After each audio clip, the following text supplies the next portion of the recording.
scroll down to where it says Telepathy Selects. Okay, so I'm in the folder right now. In the room, I had several GoPros set up. All right. There should be views from cameras A, B, C, D, and E. And we also in that room had some large face display clocks. So just to jump in and set the scene here, when I pulled up the footage, there were 5 cameras, and this was an experiment with a young girl named Haley and her therapist that worked with her often and said that Haley could read her mind. So Diane went to conduct a telepathy experiment, and this is what the cameraman captured. So what I'm seeing in this experiment is the therapist who's in a different room will look at a flashcard or a random number through a random number generator, and then Haley will proceed to try to identify that word or that number accurately via telepathy. So is that a partition on the table between Diane and Haley? Yes, we wanted to block the area so there would be no visual cues. And then I believe the microphone there so you could hear if there were any auditory cues given.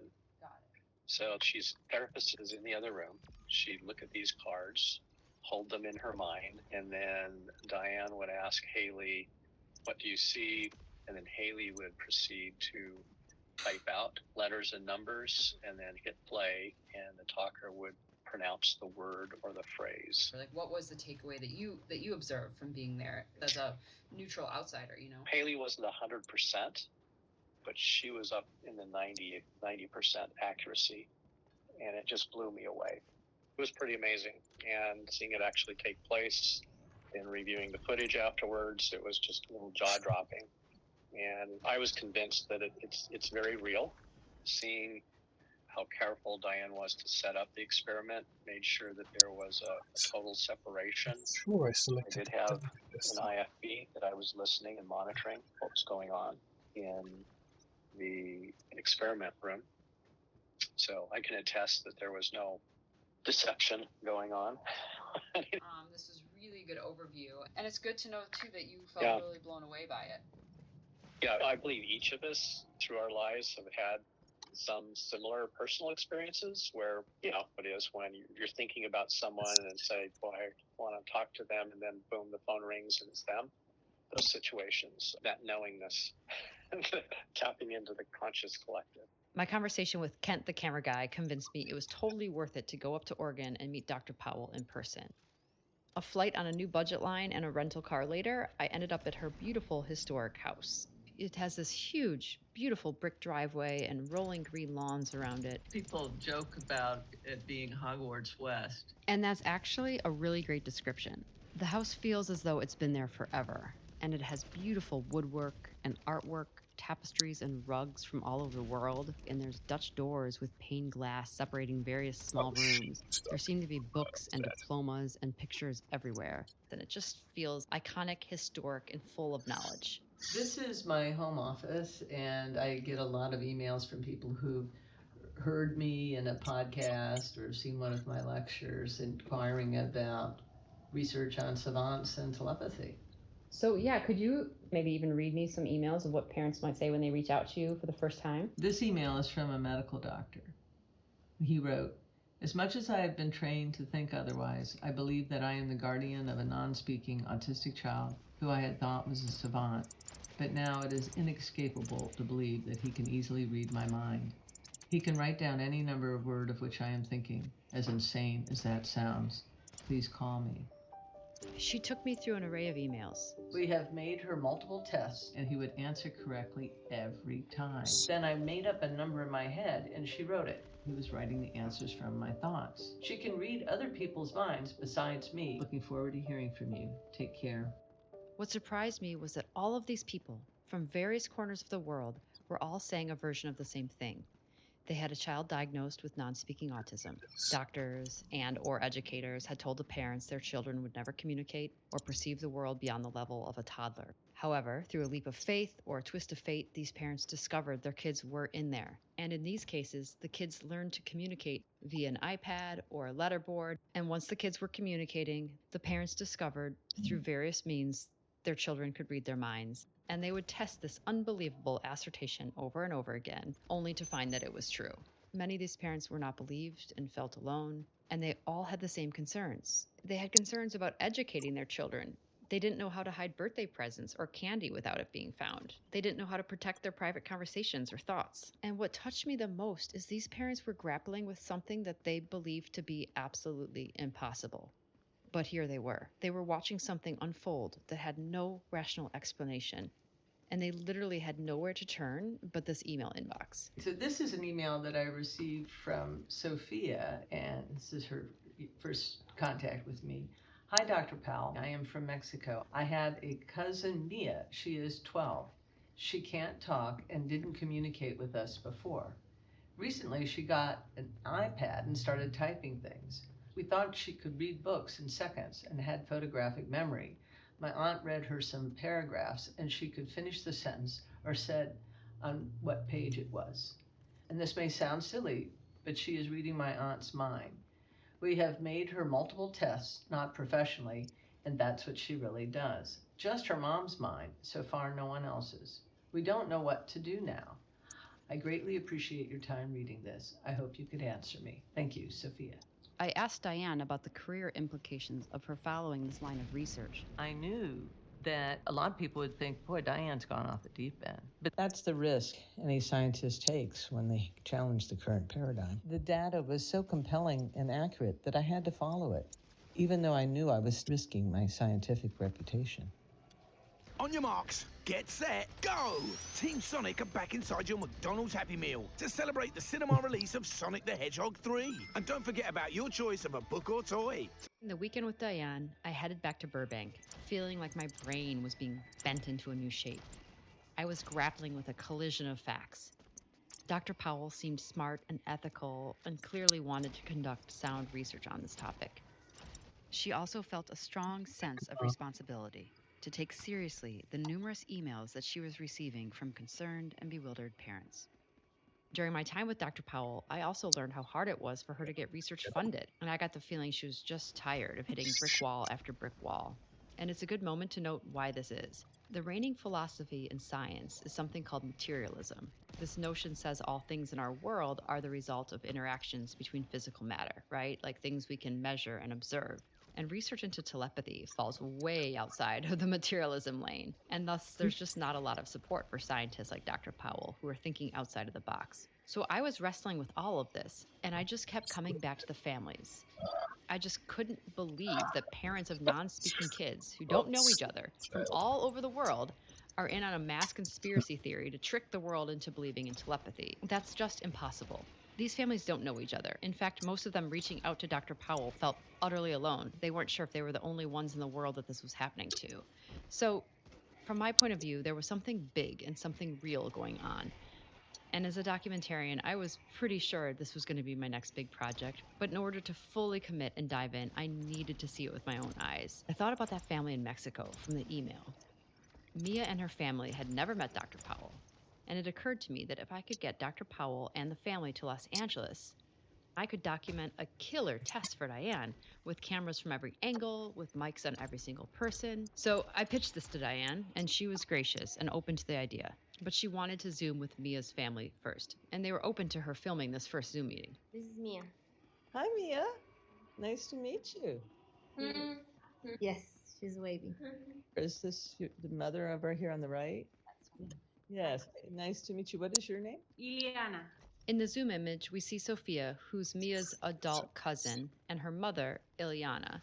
Sophia is the only one in the family who feels comfortable speaking English, so she's doing most of the translating. There are some other family members in the room who don't introduce themselves. I think one might be Mia's brother and her father, and you can just tell that everyone's excited to be there and eager to be taken seriously.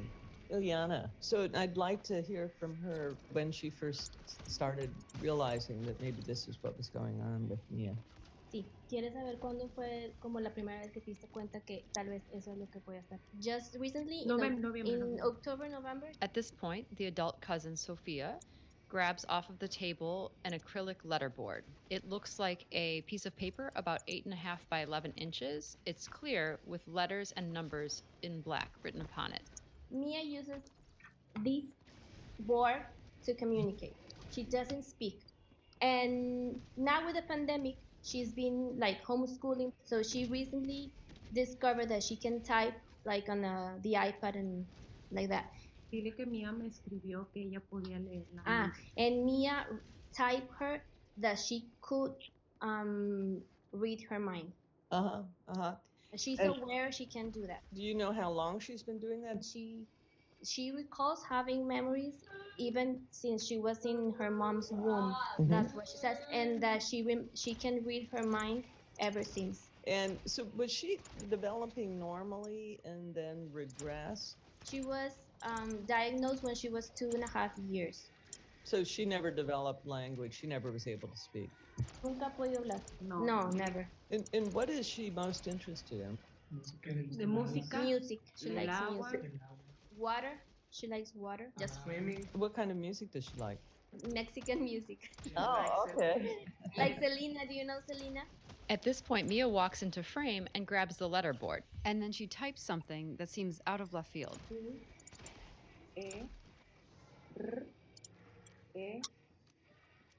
Mia very deliberately writes out Monterey, where she's from. Her mom asked her in her mind to tell her where is she from, and she says Monterey, our hometown. So you're asking her these questions and then she's answering them. I see.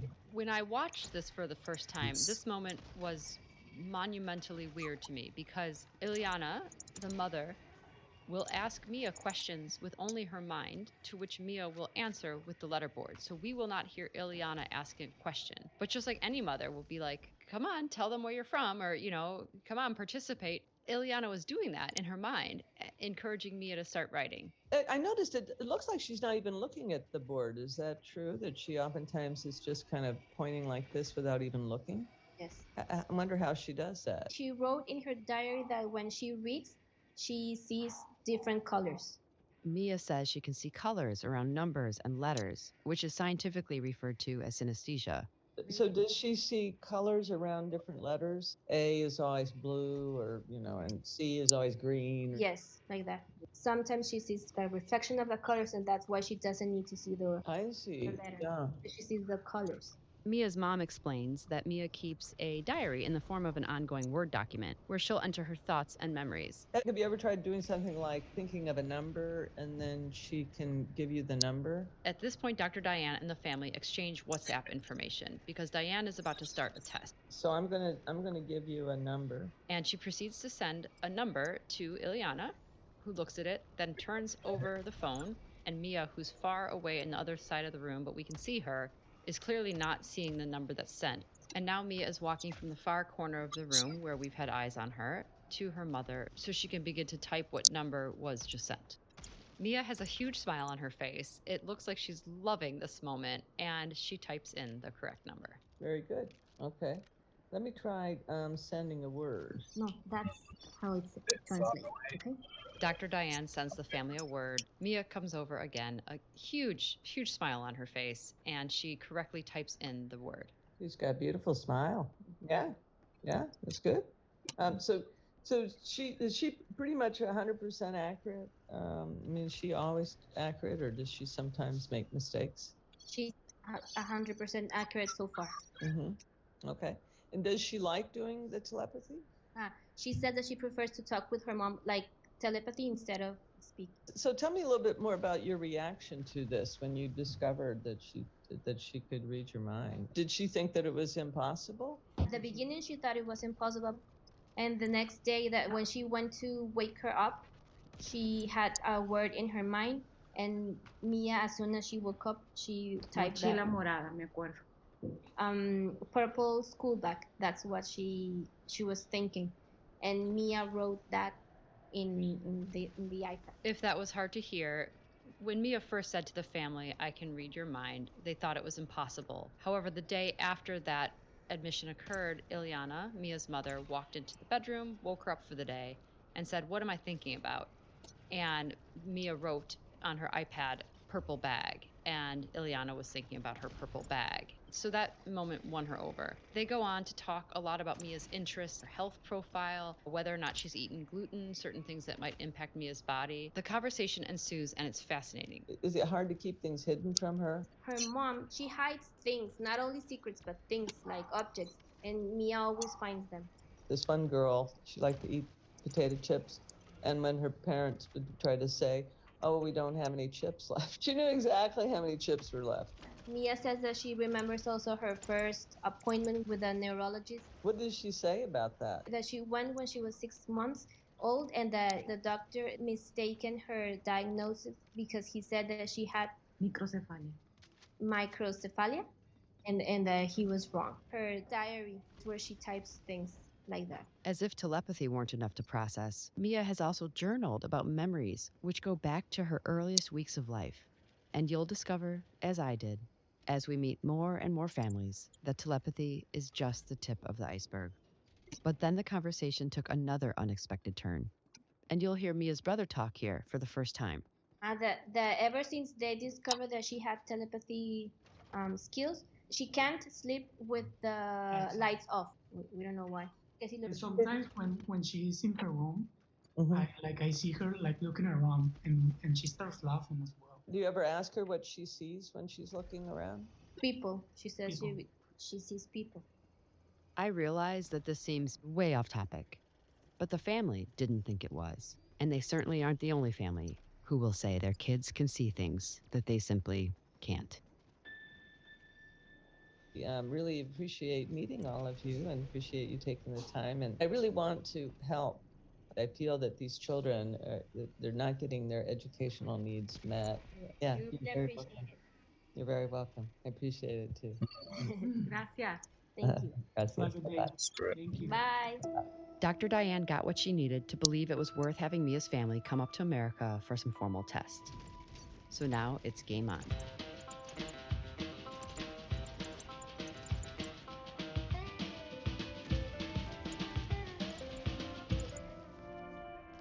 We're going to rent a house in Glendale to set up tests ourselves. This will be a place Dr. Diane has never been, the family's never been. And at this point, I trust Diane deeply, and I trust that she really is concerned with upholding the scientific method. But I just wanted to be in charge of buying all the cues, all the props, the blindfold, booking all the crew, booking the home, just so that it was bulletproof. I understand the high degree of skepticism that, of course, will surround this and all the tests and all this information. And I needed to make sure that I handled one test without Diane or the family bringing or providing anything. Back at home, I went on a telepathy test shopping spree.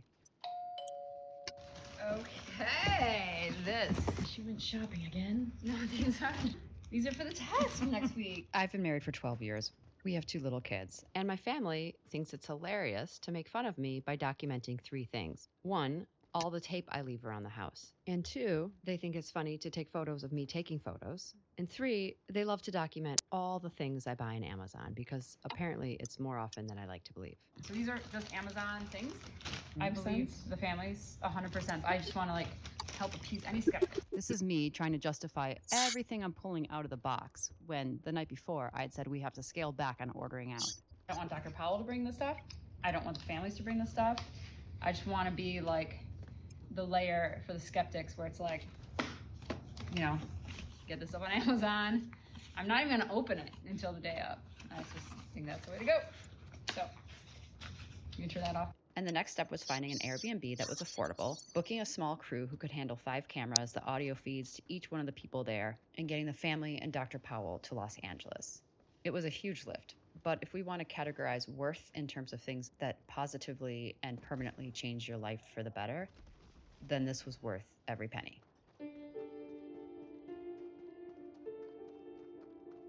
It took about 6 weeks of effort, and I called in a ton of favors, but now it's testing time. Various professional crew members from all over LA were doing me a solid. One of my close friends and a cinematographer, Michael Agnesanti, came in from Chicago with all of his equipment. I wanted him to make the trip for 2 reasons. 1, we worked together a lot, and I knew that he'd be able to capture everything happening in that room with integrity. But 2, he's a huge skeptic. He doesn't really believe in anything out of the norm. He's a materialist, which I love about him, but meaning anything supernatural or having to do with ESP, he raises his eyebrows at. And I also needed someone in Los Angeles who can translate for the family. And I wanted to make sure it wasn't someone that was part of the family or someone Dr. Powell knew, and someone that I could trust. My friend Rebecca is a total outsider to this world. She's an animator. She animates Disney films and Pixar films, and so she felt like a completely safe bet, and she speaks Spanish fluently. So I asked her if she would volunteer her time to be a Spanish-English translator during the tests. Prior to the testing day, I sent Mia various questions so I could get to know her better. And here are some of Mia's thoughts in her own words. I am Mia, and I have autism. I can't speak. I communicate by writing. I'm not sick. I like mathematics. I'm very intelligent. I don't like earrings, and I don't like dresses. They are uncomfortable. It would be nice to be me without dresses. My mom asks me how I feel about having autism. I feel good. We are all good at something. I can't imagine being any other way. I am happy. When I grow up, I'm going to sell my book. With the money, I'm going to go on vacation to Japan. I like Japan because it's so developed. On Monday, I start high school, and I don't want to. My mom says I'm a good student, and I'm going to do well. I don't like the teacher. I feel like she thinks I don't know things. I like the kids. I don't even know if they will like me. Imagine not being able to talk. Sometimes it hurts like hell. Autistic people can do anything. It's a lie that we can't. We find it more difficult, but we can. It would be possible if they believed in us more. No one knows what life is worth, but don't tell me it doesn't matter. Today we are on trial. Only the good memories will remain. The good memories. Let's record thousands of memories. Okay, it's testing day, and there's a lot going on. Mia, her father, her mother, and her cousin Sophia, who originally reached out, are all at the house, and so is a crew of about 6 people. The house is a mid-century ranch in Glendale. It's on a beautiful wide street with lots of lawns and trees. Because there's almost nothing in the cabinets, I make the assumption that the house is mostly used for Airbnb and film rentals. There's a large living room, and that's where we've set up. We've removed almost all the furniture from the room, except for a gray fabric couch where we will position Mia and her mother for the tests. Before we get going, I do a little meeting with the crew and Dr. Powell. So just technically, like we have a camera here that's going to be a wide shot on the family. This will be like a kind of a close-up that will rove between the 3 of you. We need to make sure the GoPro can see over her shoulder so we can see the number. And then every time that you have your cue, I'll just bring a divider in and put it between Ileana and Mia. The flashcards that I had, the numbers only go up to 10, which that's not statistically probably that great. So we were talking about is using a random number generator. So Dr. Powell, what numbers do you want to put in there? I would like to try 3-digit numbers, so there'll be numbers between 100 and 999. I'm putting all of this in here just to make sure people understand that the crew and myself went through great pains to make sure that there could be no cheating. We provided the iPad. In this room, I downloaded the number generator, and we set up the parameters 100 to 999. There was always someone generating the cue that was given to Dr. Powell, which then she would give to the parent. That's a reflective surface there, the TV, so we need to cover that. Okay. Mm-hmm. And there's a mirror there. And there's a mirror there? Yes, that's got to be covered up as well, or All taken down. All right, so Probably TV covered up, and then that mirror is going to come down. And then, Brian, maybe if you wanted to do like a 360 of the room really quick. I'm going to put all of this raw footage on the website, thetelepathytapes.com. The crew, myself, and Dr. Powell were meticulous about making sure this test was bulletproof. So there'll be a blindfold on Mia. The other thing we're going to do is put a divider up every time that she sees the cue. So as far as blindfold goes... Let me just try this on and see. Yeah, I can't. You can't see anything? Can't see anything, no. Mm-mm. Hey, does anyone else want to try out this blindfold to make sure that you can't see anything? Sure. This is Michael. Can you see anything? Oh no. Like, nah, it's an abyss. All right, cool. Legit. That blindfold, by the way, is something called the Mindfold, which, as you now know, you can buy it on Amazon, and it is really intense and very dark. And I was so happy it was Michael who decided to try it on in addition to Dr. Powell, because as I noted previously, he's my resident skeptic, and had he not tried it on, I think he always would have been questioning about the efficacy of the tests. So we were about to start the tests, but first, I just wanted to recap what the family was hoping for. We want answers, like what's the origin of what she's doing, where does it comes from, if it's something that she will develop in time, or it's something that's like as good as it gets, and what should we do from now. We just want her to be happy, and there's so many things that we don't understand and we can't help her. Okay, so our goals are pretty much set. We're gonna start testing this, and the family just wants validation. They have experienced this in their own home. They think Mia is telepathic, and they need to know is she? Just to set the scene here, Dr. Powell hit a random number into the random number generator. Then we asked her to hit it again and again, so we made sure it was super random. So we're going to go for this number. Okay, and then show Michael's camera. And then show Ileana. Killed And myself. Ileana, stare at it for a while. There's a blindfold on Mia, and she's on the other side of a partition from her mother. I got frustrated with myself when I rewatched this for injecting myself too much in this moment, because I was concerned that if Ileana didn't see the number for long enough, maybe the telepathy wouldn't work. Let her stare at it for just another second, maybe. Míralo un poquito. The number that was generated was 698. Dr. Powell has just shown all the cameras in the room, and she shows Ileana. Dr. Powell is putting the iPad face down. We're taking away the partition, and Mia is going to take off her blindfold, so she can type. Okay. All right, and if she wants to take it off now, she can. ¿Se puede quitar? Running at 6. 9, 8. That was it? Very good. So Mia got the number correct, and everyone was acting so calm, like this was normal, and I think everyone was just feeding off of each other and acting calm. But I was freaking out inside, and I wanted to go again and again and again. Mia was smiling and laughing. We all kept checking in with her and the family, and everyone wanted to keep going, which I was very happy about. Okay. Aquí. Okay, here's the number. Okay. When it's clear to post the board, let me know. Okay. Is it okay? Yep. Uh-huh. Ahora se sube. We generated another number, and the number was 956. Mia has her mindfold, which is a very intense blindfold on, and she's behind a partition. Dr. Powell shows the number to the cameras and to her mother, and now she's putting the iPad face down, and we're about to pull away the partition and remove the mindfold. 956. Was that it? That was it. Wow. The room felt electric.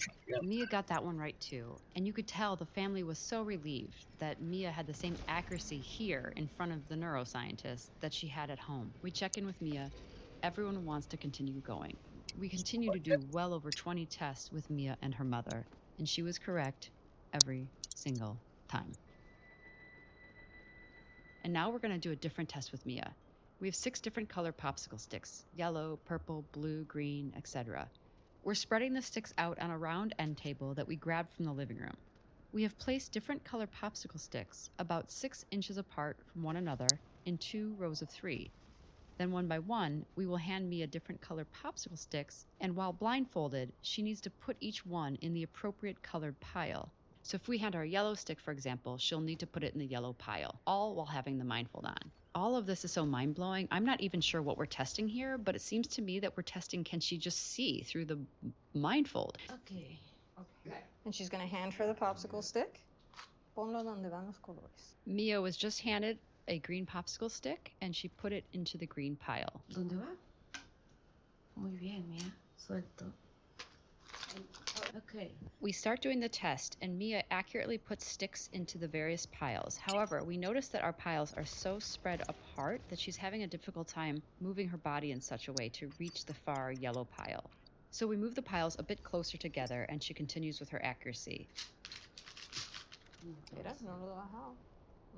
In fact, what you see on the footage is that she put the green sticks where the green sticks go, the red sticks where the red sticks go, the purple sticks where the purple sticks go, etc., as though she can see through her mindfold. When the test was done, I was in complete shock and didn't even know the correct question to ask. So I asked, can she see through her mother's eyes? And they asked her that, and she said, no, I can see everywhere. After the room had seen Mia accurately display her mind-reading abilities again and again with random numbers and random pictures, that now feels commonplace. But this popsicle stick test feels like a new frontier. Okay, Mia. Muy bien. I look at Michael, who's behind the camera, and he looks shaken up. So I ask him what he's thinking. I've seen it. What are your thoughts? I mean, I wouldn't do it as a skeptic. I'm generally a skeptic in my life for most things. But through seeing this, I can't. It's hard for me to not believe this is authentic. I'm looking at everything. I'm watching her. I'm watching the mom. I'm watching everything. And for me, in my perspective, it's real. Yeah. I mean. And Rebecca, you came today, an animator by trade. You just came as a friend because you speak Spanish and as a complete outsider. Like, what did you take away? That there is something at play that we as humans don't see because we're busy with our senses, like we're busy with the tactile world. This is proof. It's just proof of that. She spelled out horse in Spanish. Like, that's out of this world. Because if someone's blindfolded, there's something else happening there. Like, So I want to ask the mom a question while we're rolling. I also asked the family what they believed about telepathy or ESP before Mia revealed that she could read minds. And this is how Sophia answered. We have never read nothing about telepathy or psychic skills, or we don't know anything about it. I think we still know very little. We started looking up information after we saw that she does it. I think before that we didn't even believe that could be possible. But it's so clear what she does that there's no doubt that she can do it. My favorite tests had to do with a book I brought from home, something she'd never seen. And to me, this was just remarkable. So Ileana, close the book. What you see on screen is Ileana, who's got the book toward the camera, and Mia is facing the opposite direction. Okay, and then just open up to any page. When Ileana landed on a page, we'd ask Mia the page number, and she would correctly state the page number that she'd flipped to. Sometimes we'd point to a word on a page that we'd just opened to, and she would correctly spell out the word. We did this a few times, with both Ileana opening up the book and some of the crew opening up the book. And now with the number, the numeral on the page. Ahora hazlo con el número que tiene. ¿Qué página tengo aquí? 1, 3. Which one was? Muy bien, Mia. Uno más. One more. En la página 26 hay un personaje. En la página 26. ¿Me puedes decir? Ileana was flipping through this book, and again, it's a book I brought from home, and there is a picture of a pirate on page 26. And so she stops there and gets excited and is asking Mia, what picture are we looking at on page 26? Again, the book is facing clearly away from Mia. She cannot see it at all. ¿Qué personaje es? Who? I. R. A.